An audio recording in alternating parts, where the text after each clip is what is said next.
Starting the recording, going my screen. Right, let me know if you see my screen. Yes. Great. Good morning, good evening, good afternoon, good evening, wherever you are in the world. Welcome to DB2Night show. This is episode number 260. I'm your host, Mohan, and then I have Martin Ubel, my co-host, and we are both gold consultants and IBM champions. Today, our special guest is Raghavendra C. from IBM Software Labs, India. He is going to talk about DB2 performance tuning aspects of it. Most likely, all of the frequently asked questions you have in your mind, those will be addressed in today's session. Hi, Raghavendra. Thanks for joining. Hi, Martin. Thanks for joining today. Hi. Hi, Martin. It's my pleasure. Yeah. Hi, Martin. It's my pleasure to be here. Hi, Raghavendra. So this is your show. The DB2Night show is more for education and entertainment, and replays are going to be available in our YouTube channel, which is the DB2Night show 770, and we have a LinkedIn group. Please feel to join the LinkedIn group. We will have a lot of information about the performances and all that. And the disclaimer, this night show sponsored advertisers, hosts, and guests and their respective organizations, if any, are not responsible for any liability for any content provided herein. Opinions and DB2 views are materialized in the viewers' mind only. Use information and ideas at your own risk. Use respect and courtesy when contributing to DB2Night show via Twitter, email, or as a guest. Trademarks and registered trademarks belong to the respective organizations. The DB2Night show is being recorded. Your participation may be recorded via your contribution. If any and you consent to any and all content being recorded via your ongoing participation. Mind your manners, recordings and derivatives work thereof. Will be made available as a replay blocks, and related material will be available via DB2Night show website. Today's show, the quick announcement. Today's show is episode number 260. Raghavendra will be presenting about the DB2 performance tuning aspects FAQs. And the upcoming show, 261, it's going to be September 20th, 2024. The DB2 RDS and AWS updates from Amazon by Karthik, is a product manager. And we will have we will run differently this time. It is about 50% will be a presentation and 50% will be the frequently asked questions. He will be able to address your pain points or questions you have on RDS. And I'm going to come up with the recent updates from the lab as well.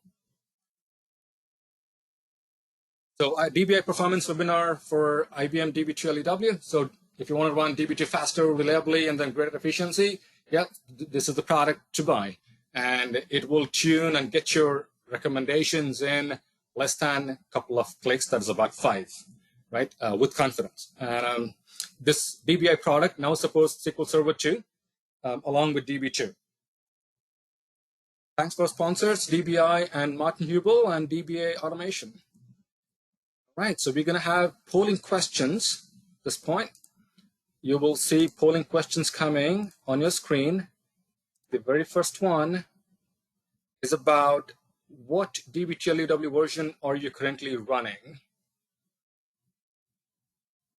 Right, it's collecting the responses. We have about 5 seconds before we close the poll. 38% voted so far. 42. It's raising. All right, 2 more seconds to go before we close the poll. All right, closing the poll and sharing the result. So 73%, 1158, 33%, lower than 1158, and 20% are 11.1. Good that we don't really see any 9.7s and 10.5s this time. Okay, are we going to run the second one? Since we're talking about performance, let's look at the performance tools, what you're using in the organization. Which tool you're using for DB2 monitoring and performance tuning.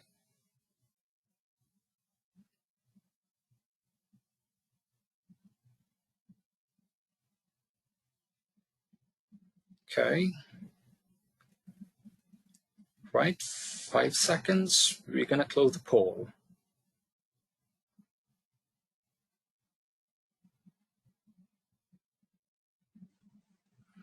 Right, closing the poll and publishing the result.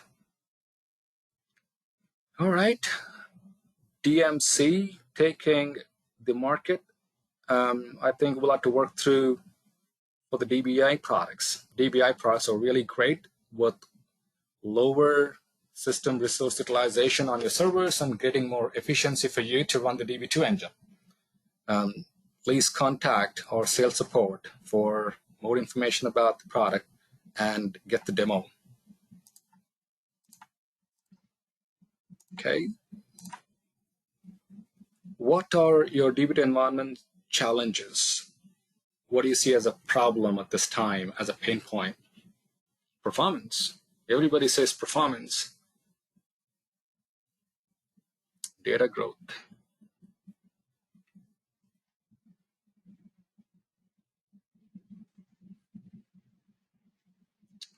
All right, closing the poll in next 4 seconds. Closing the poll, publishing the result. So 68% talking about performance as a problem. That's where you need to be talking to our DBI sales team. They will get you and showcase the product efficiency and how exactly we can get your product DB2 work really well for your workload. Data growth is about 16% and the rest is about 16%.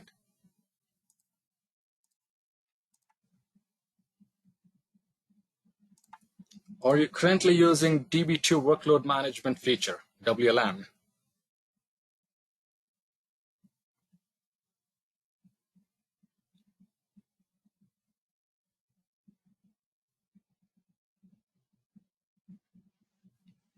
All right, closing the poll in next 4 seconds. We are getting good hits.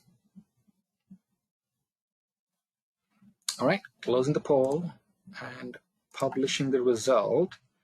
53% yes and 43% no. That question for basically to see how exactly people are using the WLM for optimizing your system resource utilization and compute resources on the server.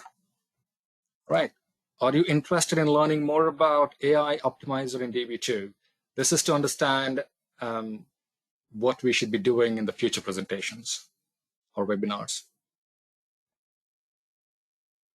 This is going to be the AI is a buzzword, and then we want to see if you're interested in understanding the DB2 Optimizer behavior with AI built in to get you performance improved. All right, closing the poll in 4 seconds. Closing the poll, publishing the result. 90% says yes, and then 10% say no. All right, that's about the question we had. All right, so DB2Night Show episode 260, DB2 Performance FAQs by Raghavendra C is going to take you through all the aspects of the performance, and I'm going to hand it over to you, sir. We should be getting a pop-up. You accept it, and then you should be able to present the screen.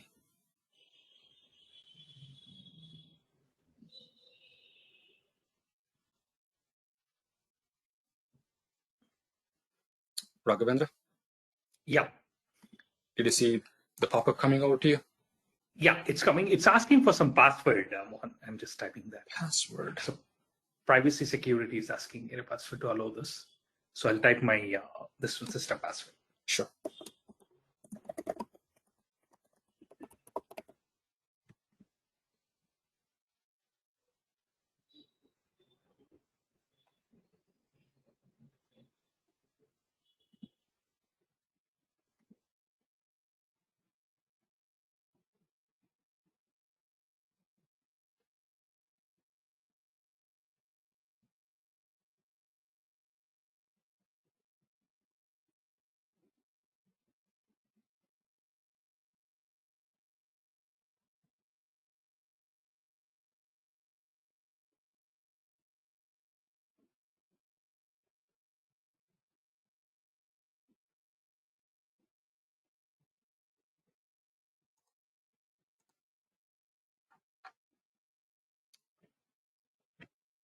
Are we good now?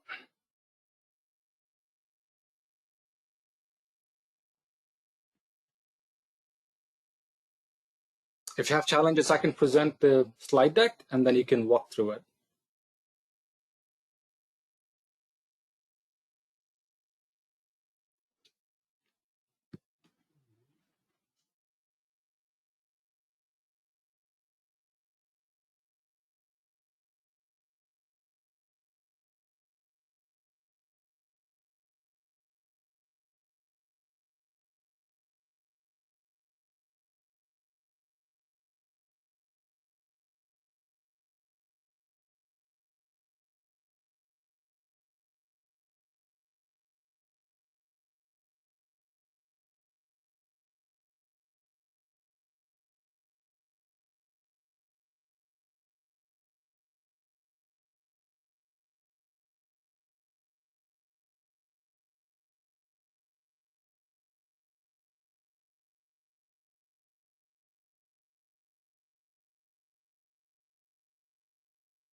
All right, with the technical difficulties, I'm gonna take back the presentation and I will be sharing my screen and Raghavendra will be walking through the slide deck, which I'm gonna present. Over to you, Raghavendra.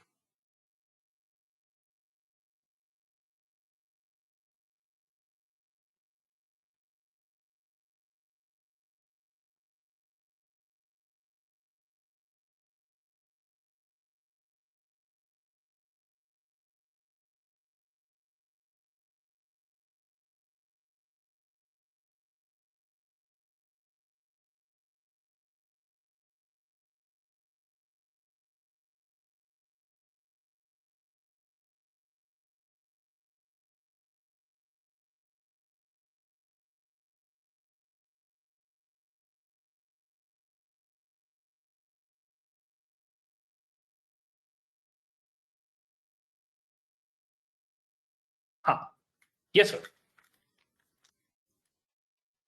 All right, so Hi. let me know whenever you want me to flip the slide. Thank you. Sure.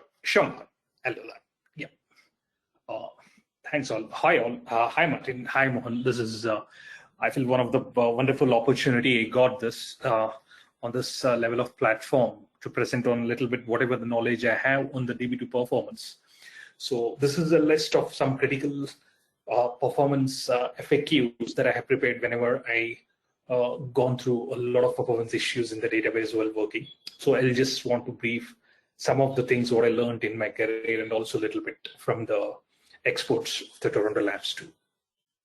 So please, can we just go to the next slide, sir? Yeah, this is some of the achievements what I did in IBM because of this DB2 software, whatever I have been using from the past 13 years. So I received Hall of Fame Award in 2019 and Michelin Client Award for Automation in 2018. Outstanding Technical Achievement Award in 2018 and Rockstar Award in 2018. And one of the successful completion of the ONC data center move project was done in 2017. And some TCS approved ideas for the DB2 LOW automation ideas in 2017. And twice the Eminence and Excellence Cash Prize Award. And the Top Innovator and Mentor Award was 16, 15, and Michelin Client Certification Operation in 2014. And Best Automation for 2013. And some of the learning also was done as a gold champion learner in 2020. And recently, IDEC awarded both bronze and the silver medal. It's all because of the automation and the DB2 software in my career lately. Please, can you just next slide? Yeah. So these are the basic set of the FAQs, what we'll be going through today.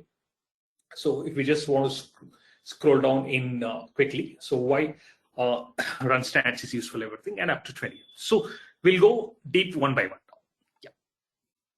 So now, first basic thing is if you want to have a good performance of a table or indexes whenever we create it. So one of the best utility what we do is a run stats. So why running a run stats is very, very critical and very, very important, and it should be run frequently for the critical tables in the database, because the DB2 optimizer will get the latest statistics whenever the run stats is run. which is very useful for it to process faster. The queries will run faster, right? So it's a vital utility for the tables and indexes in the database. It's always what is a good practice to a latest statistics so that the optimizer gets the latest updates, which helps in better performance of the tables and indexes. So whenever, say for example, a lot of changes will be happening on the table by insert, deletes, updates, a lot of transactions will be happening.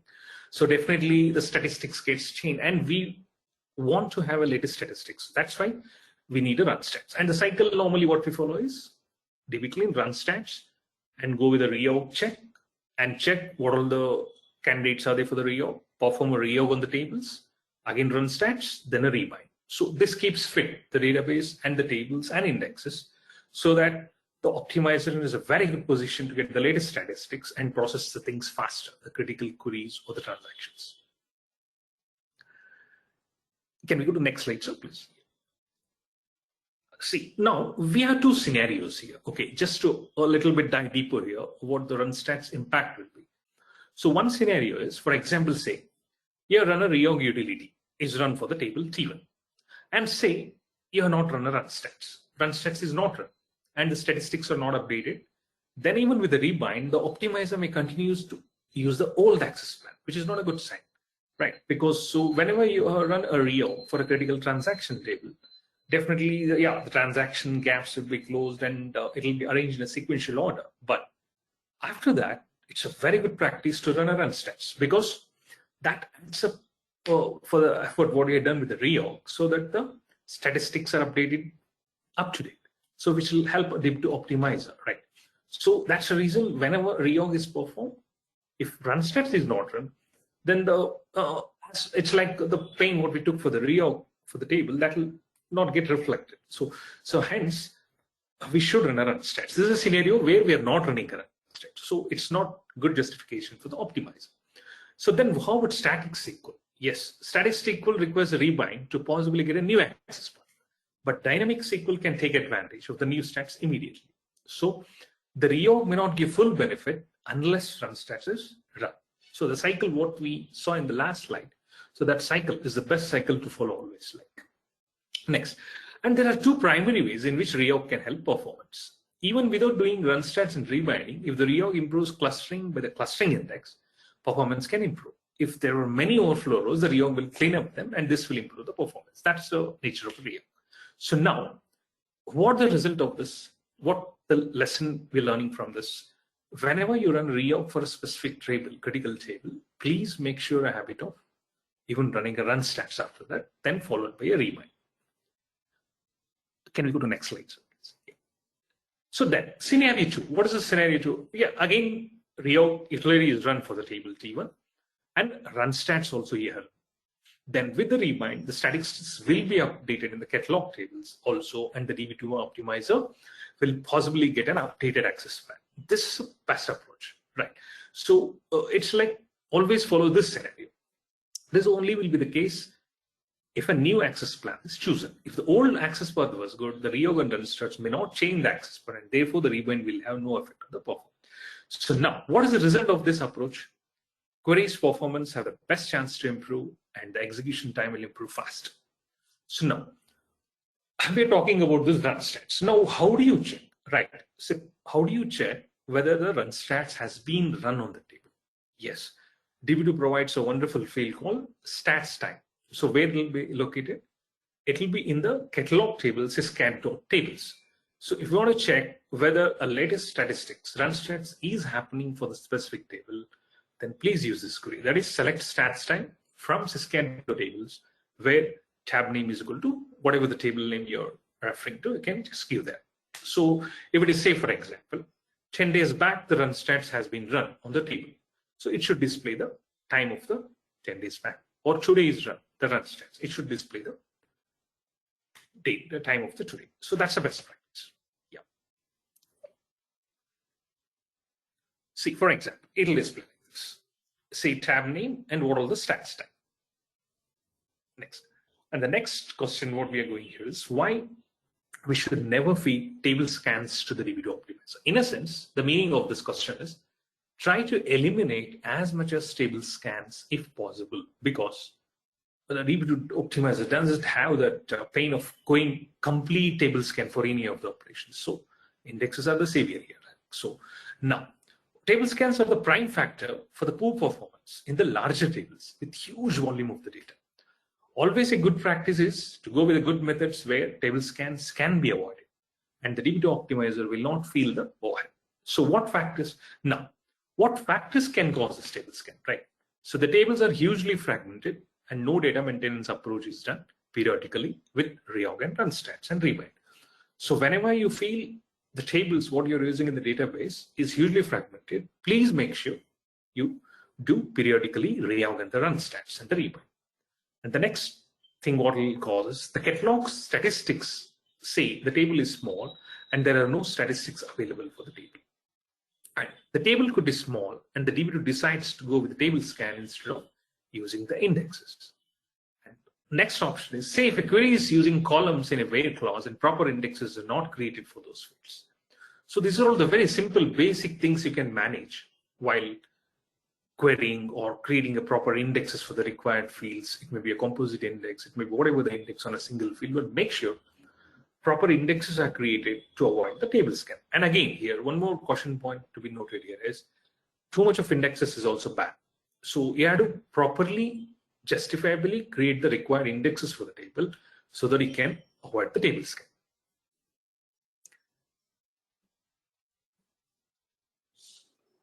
Yeah, so the predicates of the query do not match with the many variables indexes on the table. This is one more reason. So overall, with this summary, what we are learning here is table scans act as a huge showstopper for the large tables with loads of volume of the data. A lot depends on the query structure, how it is written and neatly designed. So the less the table scans for the system, the more the efficiency and less overhead on the I/O. So make sure proper indexes gets used when the need is there. So these are the phases of the optimizer, how it will process in detail.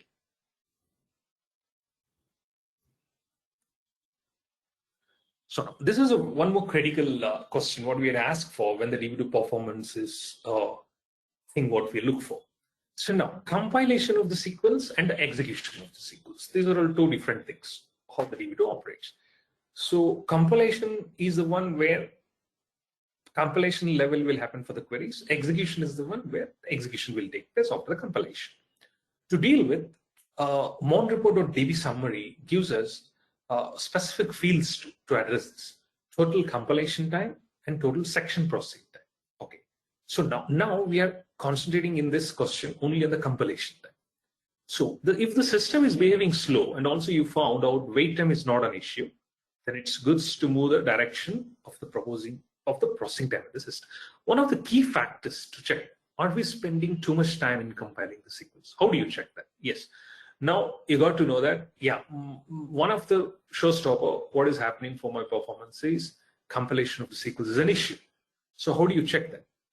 So this is not necessarily actually it's a bad thing because compilation has to happen, but sometimes it's unavoidable. For example, in warehouse environments with complex SQL and high optimization levels, it's good to avoid if we can, because too much of compilation it's detrimental for the performance. So now if you want to check that, we can do that. That's explained in the next slide. So how do you explore this metrics now? See, okay, DB provides a wonderful monreport stored procedure. Okay, it's called monreport.db summary. So you should just execute it. How you can execute DB2? Call monreport.db summary of, give some 40 seconds or 60 seconds for it, and store that output. When you store that output, it will give you a huge set of output with different sections. Okay. And one of the sections that you have to look for is this, that is component times. Now, in this again, what parameter you have to look for? That is total compile proc time. That's the field you have to target for. That is, gives this parameter, and related parameters for this is total section proc time, total compile proc time. The second one, that is total compile proc time, gives us the time spent in compiling sequence, the percentage details. For example, if the total compile proc time is 24%, say, then 24% of the time is spent in compiling the sequence, total section process time 3%. Means only 3% is time is spent in executing, but maximum time is spent in compilation. So then you have to look for why it is happening. So because it leads to the wastage of the resources. So these two are very important criteria: compilation and execution. So where the things are tilting the balance, like where the things are going wrong, it has to be addressed. So, and the best way to explore is the mount report or DB summary. Yeah.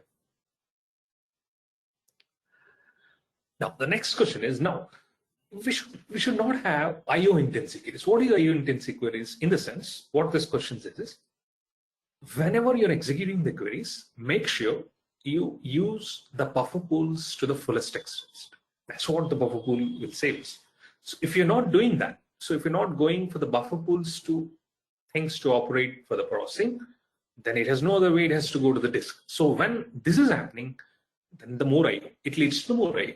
That is, query performance matters a lot for the database performance. But if the queries are doing better in terms of all metrics, the database also does well. So we had to concentrate on whether these queries are processing maximum at the disk level or at the buffer pool level. So if the things are happening well at the buffer pool level, then the hit ratios also will be fine, and the usage of the buffer pools will be highest. Hence, the thumb rule, what we say is, the buffer pool hit ratio should be more than 90% or at least 80%. Why we say that is because the buffer pool is getting utilized to the maximum extent. So it's not going to the disk. I'm not saying there will not be disk processing, but maximum is not tilting the balance to the disk level. So it should not happen. So if the things are going at the disk level, then it's detrimental to the performance again. Now, you got to know here, like, yes, some queries are moving at the disk level. It's not using buffer pools. Then how do you cache those, right? How do you get those queries, critical sequence? Yes, there is a way. Like that is explained in the next slide. So now, how do you find these troublesome queries? Okay, so there is a beautiful one monget function called monget pkg cache stmt. So here, what you have to do is select statement execution time, number of executions. This is the critical. Pool read time plus pool write time plus direct read time plus direct write time. That's summation of all this is an IO time from the monget package system. If that summation is the above, sum is more, that sum is more, yes, then it's going for IO. If it is less, fine, the buffer pools things are used.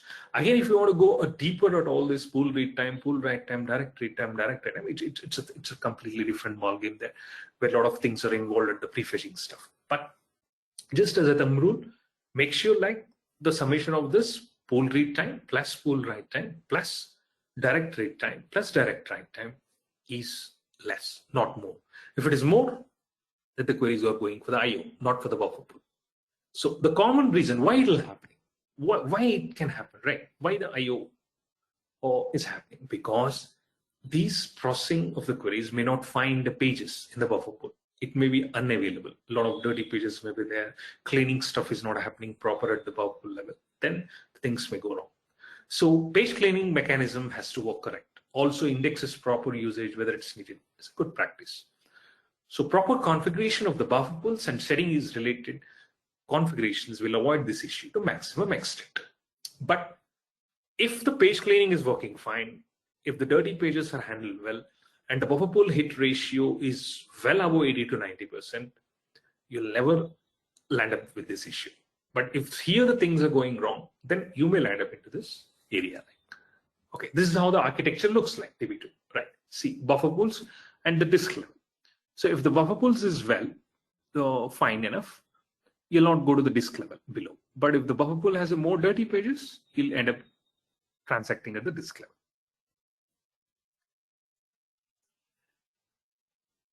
Now, the next question what we can address here is, it's a simple basic thumb rule question here. Why do queries take a long time to execute? Okay, that's a good question always we have in the mind. Like, okay, so there are multiple reasons, because since the DB2 performance is a huge vast area, like there are multiple things to consider, and some basic things are addressed here and how to query everything. So SQL queries will take a long time to execute for multiple reasons. When the table is newly created and the data is populated with less volume, then the queries will be almost perfectly fine, because since a lot of data has not come into the table, it's a freshly created table, things will look smoother, fine at the initial level. But when the real trouble creeps in, when the volume of the data is increasing in the table, and also the database maintenance utilities are not running on a periodic basis, that's an alarm. Hence, now if this is not happening, hence the queries start taking long time to execute. Now, where should I find that? Where should I check this metrics, right? So mon current SQL, retrieve key metrics for all activities and all members. There's a wonderful view which DB2 provides us, mon underscore current underscore SQL administrative view, which returns us the key metrics for all activities that are submitted on all the members of the database and not have been completed. So you can use this administrative view to identify long-running activities and prevent performance problems. This view returns metrics that are aggregated across. There is a query also for that, how to check it. Please can go to next slide. Yeah. Now, how to reduce this query execution time? So now the question is, yes, we got to know queries are taking time and it's taking much time to execute. Now, how to reduce? So there are a number of ways we can creep in here and look for. Okay, some of the major things is check whether the proper indexes are created on the table on the fields where the query clause is using sysctl indexes or describe indexes for table command. Next one, check whether regular reorg and run stats are run on the tables. This is a must. These are all basic thumb rules you have to follow. And check whether the cost of the queries is more or less. So we can do that in DB2XPLM or DB2XFMT. Check the statement execution time from the package cache. If the query is executing long, then there are a lot of contributing factors for it. We have to dig down for it. So these are the basic things we have to look for to reduce. Now the next question, what we'll go is like, this is rates, completely related to the rates for the table. How do you find SQLs having most rates for the table? So rows read and rows written, these are the two critical metrics for the performance of the queries. There'll be a lot of queries which does huge rates based on the transaction. Okay. So now how do you find that? How do I find that? Okay. So beautiful. There is one wonderful monget function DB2 provides us. It's called monget table usage list. Just select, use this query, order by rows read, and descending order, fetch first 10 rows. You'll get the first top 10 queries which are doing more rows read. You can just use this query for that. How to get the text of the SQL? Once you get the ID, so get the executable ID and push that executable ID in the monget package cache statement. So this is the executable ID 01100. It gives you a huge executable ID. Just put that, you'll get a complete statement text of it, which is consuming a more read. For a batch job processing, a large percentage of the table, it will need to have read a high number of rows. Therefore, high rows read is not always a problem, but either it has to be, this issue has to be addressed when the things are more, not in all the scenarios. For a batch job processing, it's fine, it's acceptable. So this is a query. If it is things are going wrong and things are there, it will display this. You can just execute this. Yeah. Now, this is one of the wonderful things to address. Okay. Say now, you know, like in the system, log space is hogging more, log space is more, and things are going in the wrong way for the log space. So definitely if the log space is hitting at 80 or 90% above, there should be a specific application or a transaction which is holding that log space. Now, how to find out that, right? How I know to go at a granular level, see, hey, this is my ID which is consuming the log space, right? So wonderful, DB2 gives that option. But the thing is, the constant for this is you should have a DB2 version 10.5. From that, this field is added in the table. Okay, so now log space filling up is one of the critical information for the database performance issue. The more the log space is held by the transaction, it degrades the performance. Normally, there will be excessive long-running transactions in the database system, which causes the performance issues. The consequences of those long-running transactions are contention due to logs held too long, active log space filling up. So If the problem is active log space filling up, then the only area where you find the information related to the transaction, which is holding the log space, was diaglog, where before version 10.5 and even after that. But after 10.5, you will get a wonderful feel for that. That's explained in the next slide. Yeah. So what's the new way of finding after 10.5? DB2 provides a very critical monitoring element in the table function, mon get transaction log. What is that? That is APPL ID underscore holding underscore oldest transaction. So this is the field you have to target. Just select that APPL ID holding oldest transaction from table of mon get transaction log. Say, now you get the value of say 1568 in that. Okay, then this is the culprit ID which is holding the active log space.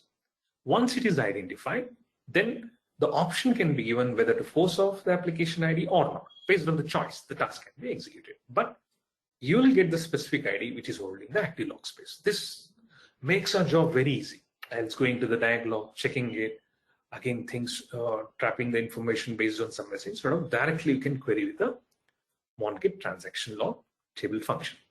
And this field is added only in 10.5, not prior to 10.5. If see, for example, now its system is fine, it's not displaying anything. But if there is something, any handle ID which is holding the logs, definitely you'll get the value there. Now, the next question is, why time spent reading pages into the buffer pool matters? It's very, very important, because if the buffer pool has to perform well and the transactions has to go in a very good manner, then this is very important. One of the most important factors for the performance of the database is time spent reading pages into the buffer pool. This is called as a pool read time. This concept, what we do, is called as a pool read time. This actually, what I said about mon report or DB summary earlier, it is missing this field. Almost everything it gives, that procedure, but it is missing this field there. So now, where to look for? So if something I had to monitor the pool read time, then I don't have an option of checking that from mon report or DB summary. So where to look for? Yes, DB2 provides that also. That is, you can check from mon get table space. That's the mon get function you have to look for. Now, what's the criteria to look for? Say, if it is more than 4 milliseconds on SDD is getting bad, and more than 2 milliseconds on SSD is bad, then the cast can be due to the storage problem or too many IO requests. Here, what's the tip is to calculate average read time for busiest table spaces, in case some storage paths have longer read times than others. Also, one more area to look upon here is there a high rate of physical reads or low buffer pull head ratio? So if there's a scenario where yes, I have a low buffer pull head ratio, means what it is saying, the system is saying for us is, it is going for the disk. It's not going for the buffer pool, for the processing. Then what I had to do? So for this, I had to look at the individual statements, which have the highest IO, and also look for methods to reduce that by indexing, etc. Once IO is minimized with indexing method, if pool read time is still higher, so it's not resolving the issue, then look for the option of increasing the buffer pool size or the storage. But if it's resolving the issue, then fine enough, leave it. No need of increasing the buffer pool size of the storage. So we'll go to the next slide. So, yeah, how to monitor pool read time metrics. So now, yes, we got to know this is a very critical thing to look for. Pool read time is a metric we have to look for, and mon get space. We can get the pool read time metrics by the execution of the mon report. Only this field I can get. But if you want to dig deeper, I want to go for the mon get table space. So then in the output file, look into the section of detailed breakdown of total wait time. Once you execute this, you have to check for this total wait time option. Here it will have two parts, IO wait time and pool read time. Just look for the section under pool read time. Now, the next, this is a very beautiful thing. To be precise, I learned this from David Mooney, one of the experts in labs, who is a backup utility he has wrote, I think, as per my knowledge. So he explained for me this. I thought of adding this. So, and how can we avoid DB2 lock escalation from row to table level? So lock escalation is a thing which will happen from the row level to table level. Now say a maximum row level escalations have reached, that is turning out to be escalation for a table level. But can we avoid it? Yes, we can avoid it. So that's one of the beautiful registry variable is that is introduced. That is explained in the next slide. We can avoid it. Yeah. How? When an RR isolation level is used, then we'll get to know row level locks. And when it crosses a certain threshold, depending on the max locks and lockless parameter, it escalates to the table level. This process is called lock escalation. Even if the transaction does not reach the threshold for lock escalations, it will almost result in more locks being held for a longer period of time. With RR isolation level, every row that is locked by DB2 will get a read lock. In most cases, you should be using CSI, that's a default isolation. As the program goes through the cursor, DB2 releases the lock the previous row. Yes. In the next slide, we're explaining that what is the parameter. See, this is a wonderful registry variable which helps us in avoiding the situation from the row level to the table level. What is that registry variable? That is DB2 underscore avoid underscore lock escalation. Yes. Now, what we have to do to avoid this? When the DB2 avoid lock escalation registry variable is on, then local escalation will not be performed. Instead, it throws this warning message. It throws this message on the screen. Is written to the application that requests the log that would normally result in lock escalation. So the application is able to either commit or roll back, which will free the logs held by this application. This variable can be updated online without restarting the instance. So default is off, but you can enable it to avoid this scenario. Default it will not be on. Default is off state. If you want to avoid this scenario, you can enable it. That is DB2 set, DB2 underscore avoid lock escalation on. Next question we can go here. What is the influence of some of the DBM configuration parameters on DB2 optimizer? Yes, database manager configuration. There are two things to look for: behavior of the instance and behavior of the database. As we know, that is DBM CFG is related to the instance level manager configuration parameters, DB CFG at the database level. Here we are discussing on the DBM CFG part. That is database manager configuration parameters are those which influence the behavior of the instance and the databases that are running at rate. There are critical database manager configuration parameters that influence the DB2 optimizer. One is intra-parallel, parallelism, CPU speed, communication speed. Let me discuss each in brief how they influence the DB2 optimizer. Yes, parallelism. What does this does? Indicates whether intra-parallel partition parallelism is enabled. When yes, some parts of query execution, example index sort, can run in parallel within a single database partition. CPU speed. The optimizer uses this, it's milliseconds, the unit of it, to estimate the cost of performing certain operations.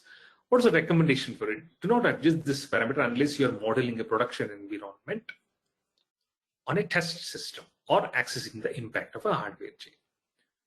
One more parameter which influences the optimizer is communication bandwidth. So the optimizer uses this value, its unit is in megabytes per second, in this to estimate the cost over performing certain operations between the database partitions in a partition database. All these critical, some of the critical DBM CFG will influence DB2 optimizer, how it works. Now, the next FAQ what we have on the list is here. How is the buffer pool accessed by the application request? Fine. See, we are completely here looking on one-to-one. The things will go on between application and buffer pool and how it gets processed, the flow. See, this is very simple. Application will hit the DB2. A coordinator agent ID will be allocated to the application. Again, this will distribute the tasks to the sub-agents. Each sub-agent will perform its own task. From that, they'll go for the buffer pool. So if the buffer pool is in a good condition, healthy, else it will go to IO.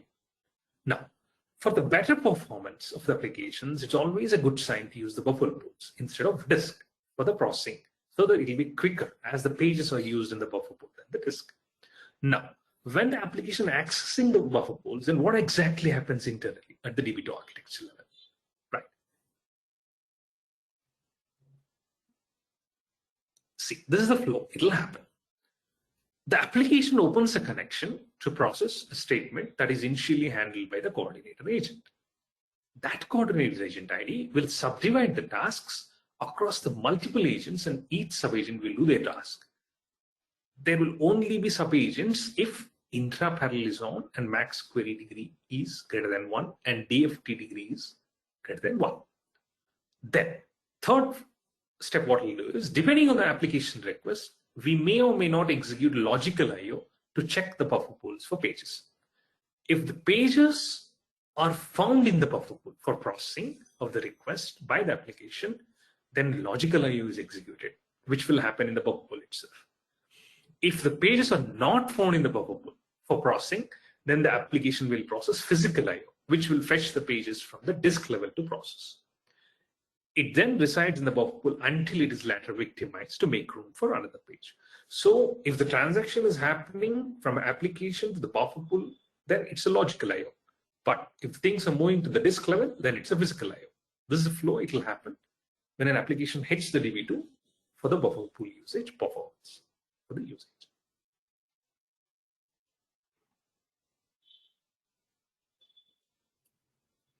Now, the next FAQ we can go on here is why it is critical, why it's very critical to estimate the buffer pool performance. It's a must. It's a thumb rule. It's a very good thumb rule to follow this. So buffer pool is a part of the database shared memory area where the pages gets placed from the disk to the buffer pool before the application processes these pages. Buffer pool hit ratios are one of the most fundamental metrics you have to consider, given an important overall measure how effectively the system is exploiting memory to avoid disk I/O.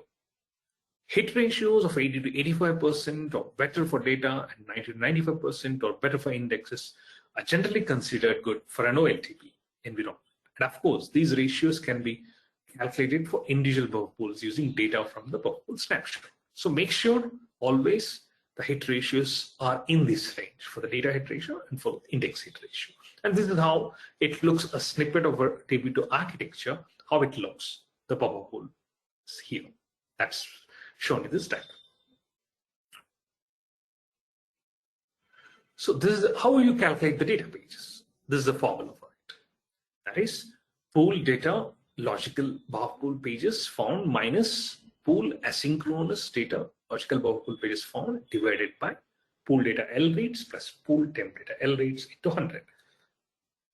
Similarly, you can calculate index pages hit ratio with this formula. And if you have any XML data stored, you can calculate with this formula.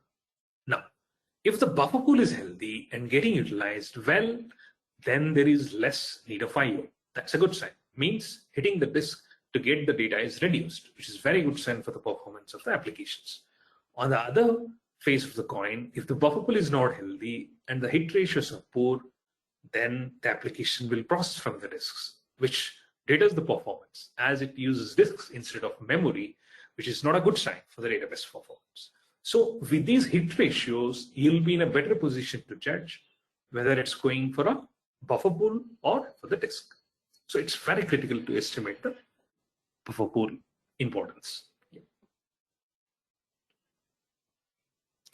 Now, what is this prefetch request? This is one of the beautiful concept when going for the prefetching stuff. So there is some life cycle of the prefetch request that will happen internally in the DB2 internals. So this is the diagram for it with the flow, how it works. 1, 2, 3, 4, 5, 6. Clearly it's mentioned.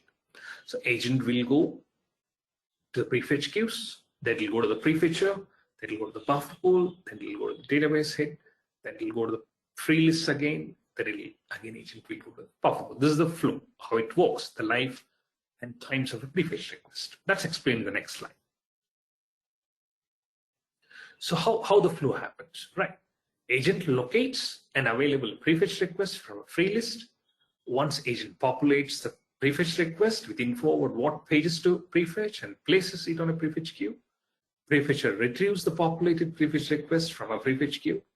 Again, prefetcher drives logical I/O for requested pages.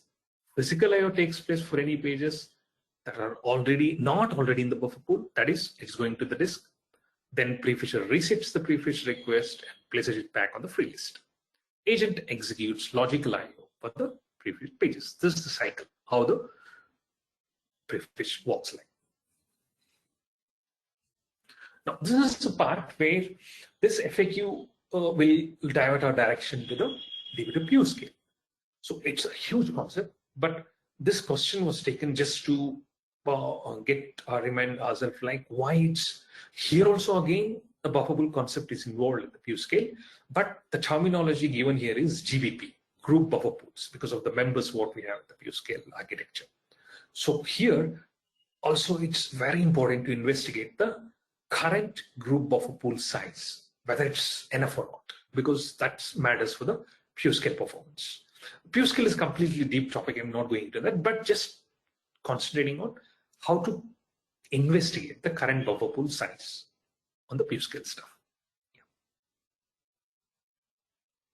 See, DB2 scale works with the concept of the group buffer pools as it operates at the different DB2 member levels.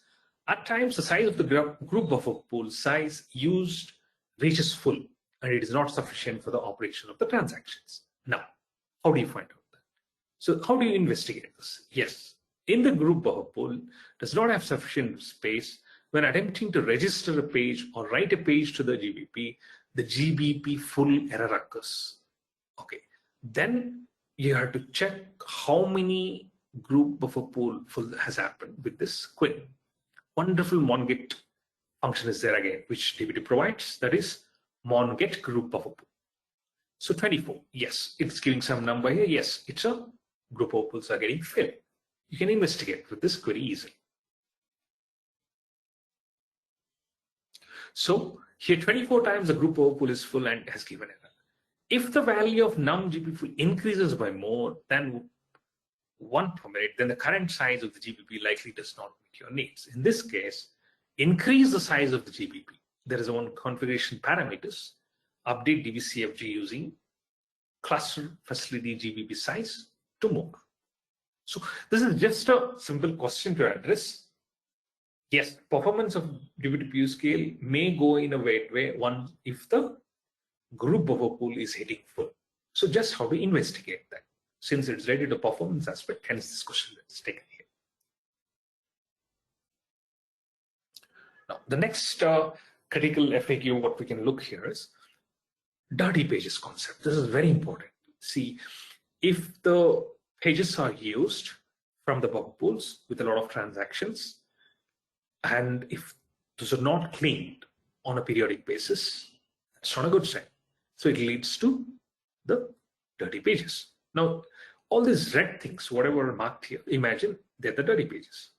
Now, say this is saying 61% of the dirty pages are there in the buffer pool. Now, is there a way to limit it? That's the question we had to ask. Is there a way we can limit that percentage of the dirty pools?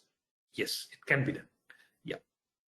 We can go to the next slide for that, how the scenario. There is a DBCFG parameter called change CHN PGS thresh, which does this job. That is, change page threshold is the point where cleaners start cleaning if they have not started already. If you're using alternate page cleaners, this parameter has no effect. Okay.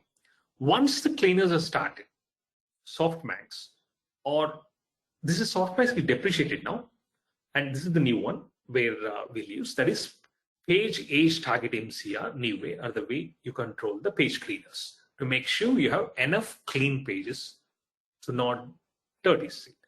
If there are no clean pages, an agent will steal a page and clean it asynchronously.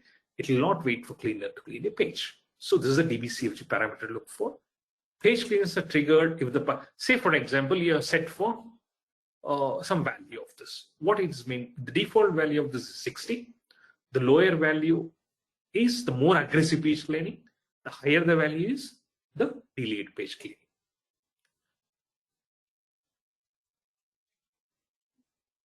Now, if the dirty pages steals are a showstopper, then how do you address this? Yes, dirty page steals can be a real thorn in your side. Okay, if the page cleaners aren't keeping up, or if their disk writes are too slow, etc., then DB2 is faced with an insufficient supply of clean pages in the buffer pool. As a result, agents that want to bring in pages from disk have nowhere clean to put them. So they have to synchronously write the dirty page to make way. We want to keep these low. That is, dirty pages should be low, right? So if you're getting more than 1 or 2,000 transactions, then you should look into whether cleaning can be made more aggressive. That is, lowering softmax, lowering chain threshold parameter. Then pool dirty page steal cleans, buffer pool victim page cleaners triggered monitoring element also you can look for. Then the number of times a page cleaner was invoked because a synchronous write was needed during the victim buffer replacement for the database.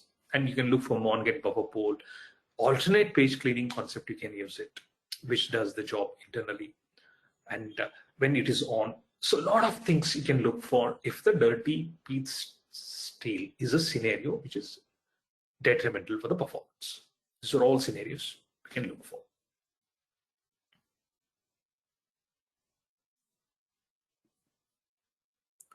So how does prefetching data using IO servers will happen? So it's a little bit to go deeper level how it happens. This slide explains the image, and we can go with the flow how it does. Prefetching page means that one or more pages are retrieved from disk in the expectation that they'll be required by an application.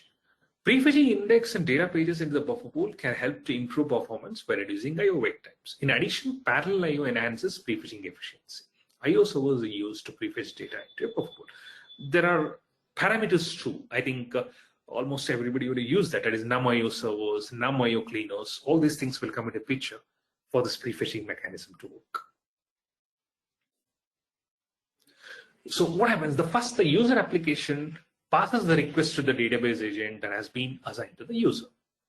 Then the database agent determines that prefetching should be used to obtain the data that is required to satisfy the request and writes a prefetch request to the IO server queue application by the database manager. Then the first available IO server reads the prefetch request from the queue and then reads the data from the table space into the buffer pool. Then the number of IO servers that can simultaneously fetch data from a table space depends on the number of prefetch requests in the queue and the number of IO servers specified by yes. This is a num IO servers database configuration parameter you can use. The database agent performs the necessary operations on the data pages in the buffer pool and returns the result to the user application. This is the flow. It will take care of how the prefetching within the servers work.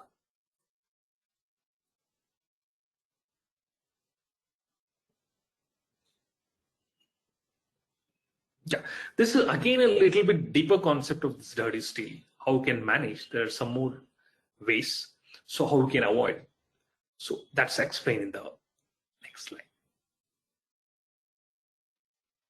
See, so the individual units of the database where the data resides are in pages. So the page cleaning and tuning become very vital for the database performance to be good. So the pages, whatever that's the individual units for the buffer pools. They can be in 3 different states, broadly classified, right? 1, page is clean. What's the meaning of that? Page is clean means, yes, it can be used by the transaction for the processing. Page is already in use. That is, the page has been already allocated. Now, page is dirty. Means you cannot use that because cleaning has not happened. So now, if the page is clean, no need to bother for it because yes, it's available for the application to process. If it is in use, it's already under processing. But if it is in dirty, then the page cleaning mechanism should get triggered. That is, page cleaning is an asynchronous process. That's a big part of the huge power of DB2 performance. When DB2 changes a page, the log record is extracted to disk. This provides the durability in ACID. However, the dirty page is still in the buffer pool. Now, if the percentage of this is increasing gradually, if the percentage of the dirty pages is more in the buffer pool, then that is a hindrance to the buffer pool performance. In this scenario, page cleaners gets triggered and the pages will be cleaned so that the pages can be used by the transactions. Now, when this dirty steal scenario gets formed, see, in the previous FAQ, we learned how to limit what is dirty steal. Now we are going a little bit deeper here. How it gets formed, right? There should be some reason for it. It's it's like on a fly, these dirty pages will not come and sit in the buffer, right? So what are the scenarios which can cause this, right? So first is DB2 agent executes the transactions, needs to access a page. Page is not in the buffer. That is a buffer pool miss. Need to read the page. Agent cannot find a vacant slot found in the BP to read the page. So these are all the consequences when dirty scenario gets formed. So in the pipeline, the applications are there to process, but you're not finding the page. The cleaning is not happening. So then it's a mess. So this creates the dirty seal scenario in the buffer pool, which should be addressed. As we discussed in the previous FAQ, there are some parameters to look for, various ways to get for. Make sure the dirty pages are reduced as much as possible in the buffer pools. That's a very healthy sign. So what's the consequence for this? If the dirty pages are more, transaction needs to wait for dirty pages to be cleaned out synchronously, which takes a significant hit on the performance. That is, if the transaction is getting delayed because it's not an issue, the query may be fine. Okay, the query what you're executing may be fine, but why the things are not going in a proper way? Because the mess is created in the buffer pool because of this dirty pages. So you have to make sure the dirty pages is handled well. The page should be clean and it should be in a position to be used.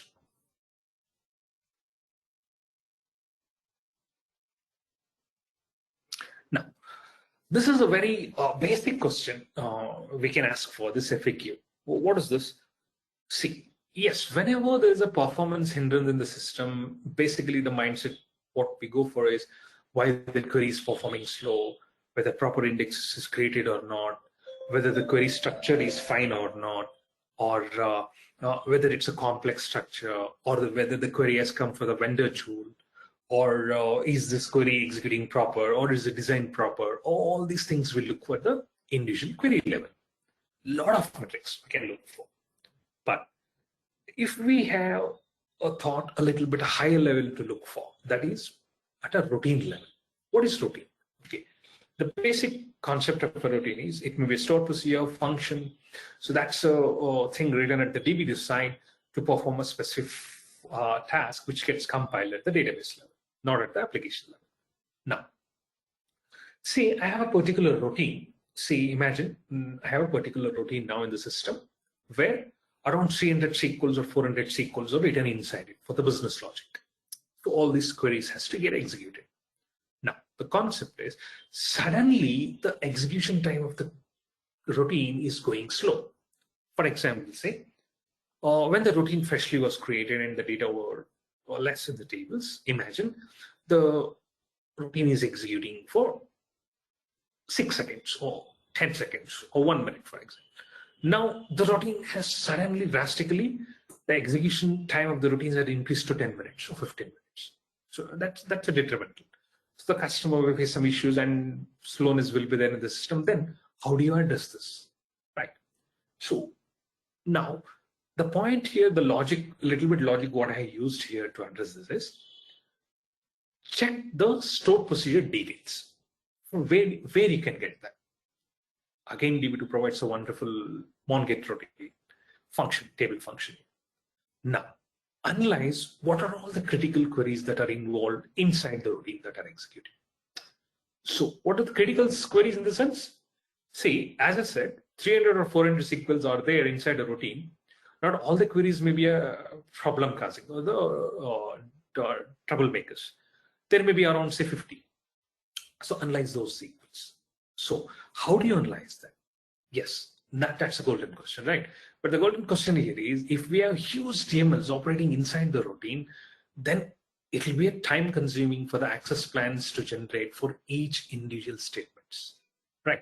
I cannot go on doing DB2 explain or DB2 exfmt for each query, 400 queries. It will take me half a day. So now how to deal with this? Yes, there is a clever way of handling this. That's explained in the next slide. Say, for example, if we are using DB2 explain to get the cost of the state, see, DB2 explain is a very old utility, but I'm just taking an example here. Okay. It provides an option to get the access plan at the routine level too. Surprise? No. Yes. How? Because As per the thumb rule of the DB2 concept, each routine is tied to a package, right? So each routine is tied to a package. Whenever it's compiled, the package gets generated. DB2 explain provides a beautiful option called -m. What it can be used? You can explain with this option at a package level. So, for example, DB2 -m package, if I give, it will give me the cost of that package. That is indirectly you're getting that a routine. So now get the package list of all the routines in the database.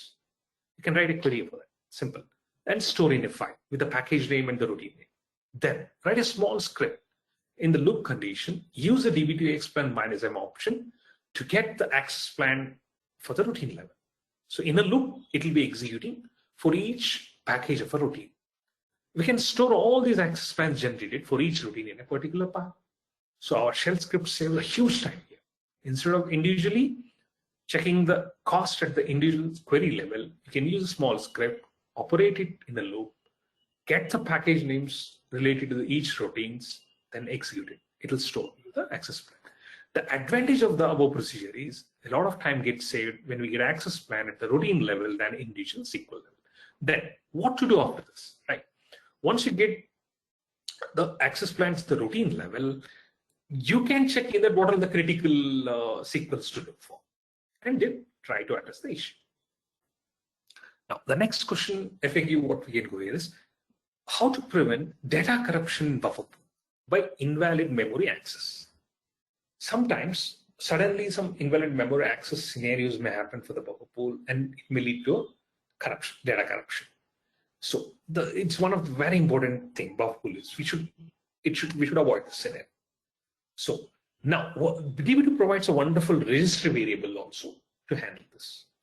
So buffer pool is one of the important area in the DB2 LAW architecture which has to be protected for the performance improvement. As per the thumb rule, it's always a good if the hit ratio of the buffer pool is above 90%, so that it's getting utilized to the fullest extent, and also there is very less overhead at the disk level, which in turn contributes to the overall database performance. Sometimes data corruption can happen at the buffer pool level because of the invalid memory access. So then how to avoid this? Yes, we can do that. DB2 provides a wonderful registry variable for it. How to prevent this scenario? So DB2 provides a registry variable for this, which can be enabled. What is that? That is DB2_memory_protect. This registry variable enables a memory protection feature that uses storage keys to prevent data corruption in the buffer pool caused by invalid memory access. Memory protection works. How it works? It works by identifying at which times the DB2 engine thread should have access to the buffer pool memory and at which times they should not have access. When DB2 memory protect variable, registry variable is set to yes, anytime a DB2 engine thread tries to illegally access buffer pool memory, that engine thread traps. It will not allow. No, but there is a constraint one. You'll not be able to use this memory protection if DB2 L page BP is set to yes. That should be off. Even if DB2 memory protect is set to yes, DB2 will fail to protect if this parameter is on. So the condition is this should be off. One more registry variable. Now, the final FAQ we'll go for here is like, see, backups. The backups are basic building blocks, right? Basic thing for DB2, right? It's like an insurance copy. So we should have a backup for the systems. Now, is there any correlation between a backups and CPU usage? Yes, definitely. See how we can do that. Say, for example, you say you're doing a backup for a huge database, so for 10 terabyte or something. Parallelly, in another session, when you observe the CPU fluctuations of the usage, definitely it will be higher because backup is not a simple thing. It takes a lot of database objects into the picture when the backups are happening. Table spaces, tables, a lot of things internally will go on, right? So backups are very important for the data to be up to date so that anytime we need it, backup can be restored. But full backup is very costly process. Everybody knows this. Full backup is a very costly process, especially when the database size is huge, like in DB2 warehouse environments. CPU usage will be at the high level when the full backup is happening, because a lot of metrics are getting backed up, like logs, table spaces, n number of things, etc. So what's a good practice here? It's always a good practice to take full backup weekly once and go with the incremental backups in the remaining days when the size is huge. Each successful backup and restore operation generates single record in the dialog file, which provides information on the performance of the operation.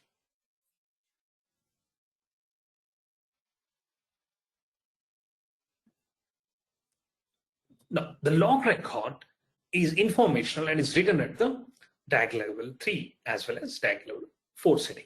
With the level of detail provided, one can get a very clear picture of where each thread spent in its time while the operating system was running.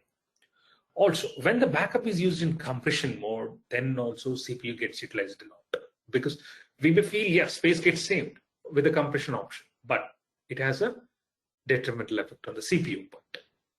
But an advantage of compression is space gets saved. Overall, to be precise, use the backup method based on the circumstances so that the CPU hogging is avoided. With a minimal of the CPU hogging, the database performance remains intact. So DB2 backups are needed and vital, but also it is decision to make how clever we use this utility so that it cannot hog the CPU resource, because they are tight correlated.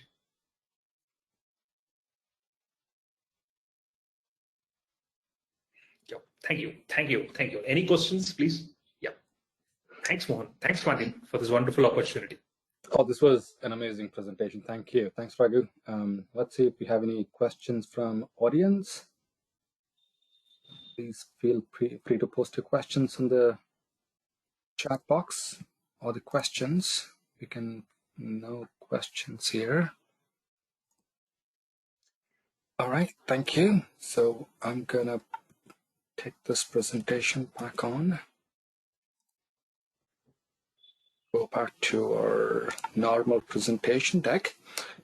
Today's show was sponsored by DBI. So whatever Raghavendra covered today in the presentation is going to be addressed by the DBI software stack, right? For example, providing the expert advice and comprehensive health checks, aggregating and averaging all the totals and relative cost for all the operations you saw in all of these FAQs. That will be addressed, or that will be provided to you in a graphical user interface, right? You don't really have to look at the textual formats and then look at the numbers, but also DBI tool will provide you alerts based on, the criticality of the problem. If it is really bad, then it goes to be a red. If it is going to be literally moving towards red, in that case, amber.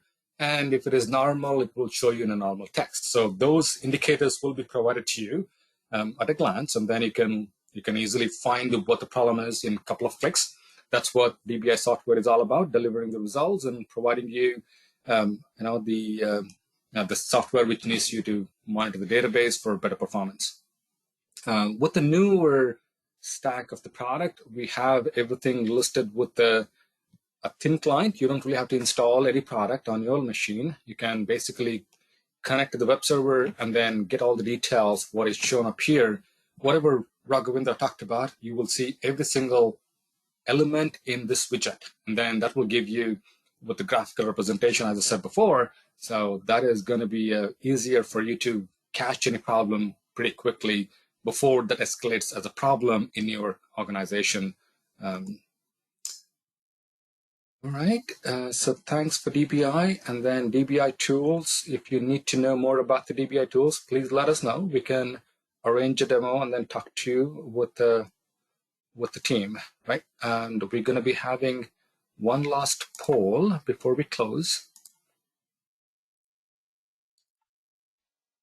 Did you learn anything today?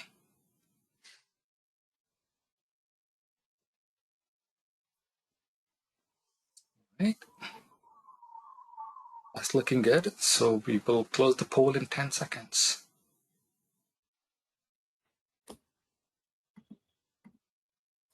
Awesome.